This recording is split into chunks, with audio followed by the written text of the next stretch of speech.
Cuman kalau kita perhatikan ya, pondasi Ka'bah itu dikelilingi batu marmer berwarna putih yang disebut syazarwan. Fungsinya untuk menahan pondasi Ka'bah agar tidak rubuh atau terkikis karena dahulu daerah area Ka'bah berpasir dan terkadang berbanjir. Maka dikhawatirkan hal itu akan merobohkan Ka'bah. Oleh karenanya dibuatkanlah syazarwan ini untuk menopang pondasinya oleh orang-orang Arab dahulu. Untuk era sekarang, syazarwan ini juga berfungsi untuk menghindari adanya jamaah yang terjepit di dinding Ka'bah ketika haji. Nah, di dekat pintu Ka'bah, masih di area syazarwan, kita akan melihat sebuah tanda berupa 8 buah batu mewah. Ini disebut dengan area Mi'jan, merupakan lokasi di mana Nabi Ibrahim dan Nabi Ismail mengadon tanah liat untuk membangun Ka'bah. Begitu pula, ini merupakan lokasi favorit Rasulullah SAW, serta tempat di mana Jibril mengajarkan salat kepada Nabi Muhammad SAW.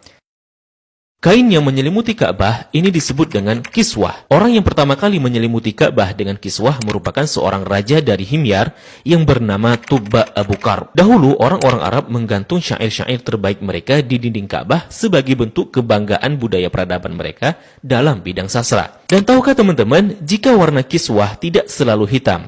Pada awalnya berwarna putih bergaris merah dari Yaman.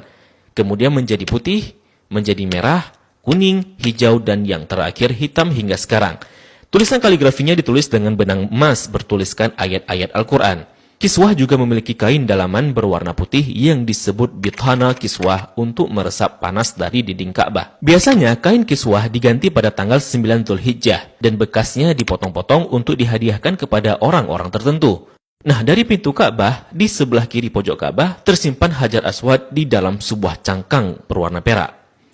Pintu Ka'bah sendiri berjarak 2 meter dari lantai.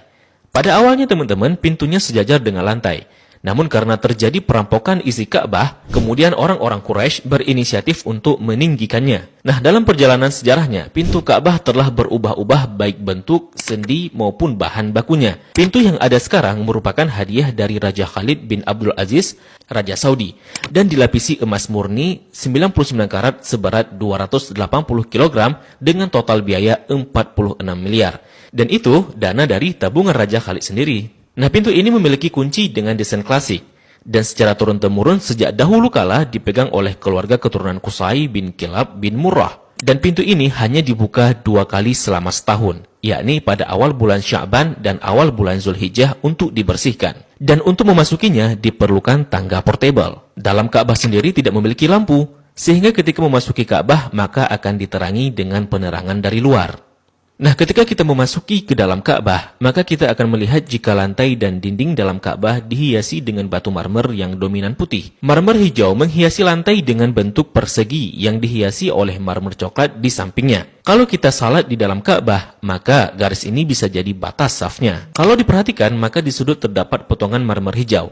Ini sebagai tanda bahwa Rasulullah SAW melakukan salat di tempat ini saat memasuki Ka'bah. Begitu juga di bagian pojok dan dindingnya dihiasi 1, 2, 3 marmer hijau. Di bagian atas juga terlihat ada beberapa buah saluran udara yang didesain sedemikian rupa. Jika kita mengadah ke langit, maka kita akan melihat jika langit-langit Ka'bah dihiasi dengan kiswah berwarna hijau.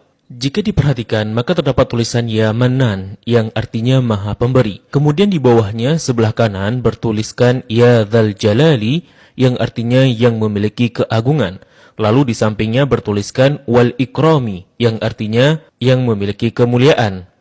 Di bawahnya tertulis penggalan surah Al-Baqarah ayat 144 yang berbunyi Qad nara taqalluba wajhika fis samai falanuwalliyannaka qiblatan tardaha fawalli wajhaka syatral masjidil haram. Kemudian di tengahnya bertuliskan kalimat tauhid La ilaha illallah Muhammadur Rasulullah.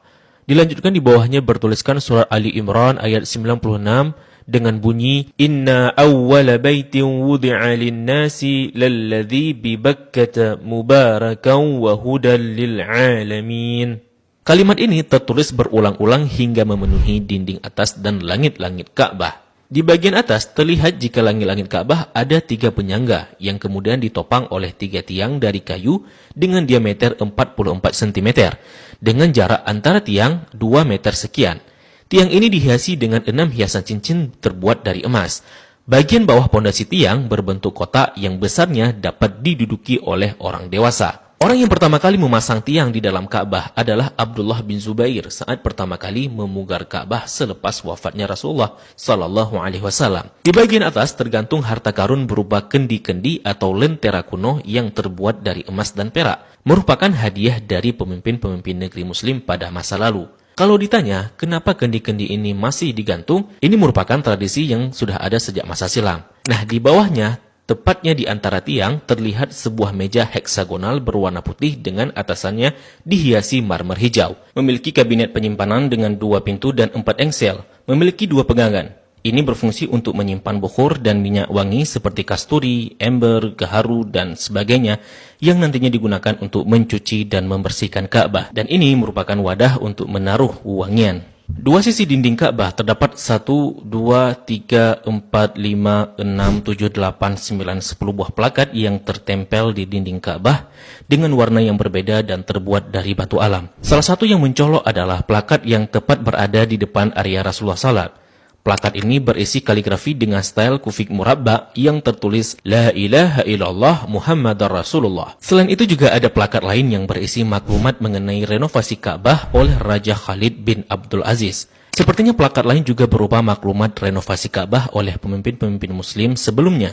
Di sampingnya terdapat sebuah pintu yang disebut pintu At-Taubah yang sepenuhnya dihiasi dengan emas murni. Di belakang pintu ini ada sebuah tangga yang mengakses ke atas Ka'bah. Dari atas dapat dilihat jika ada pengait untuk mengikat kain kiswah dari atas.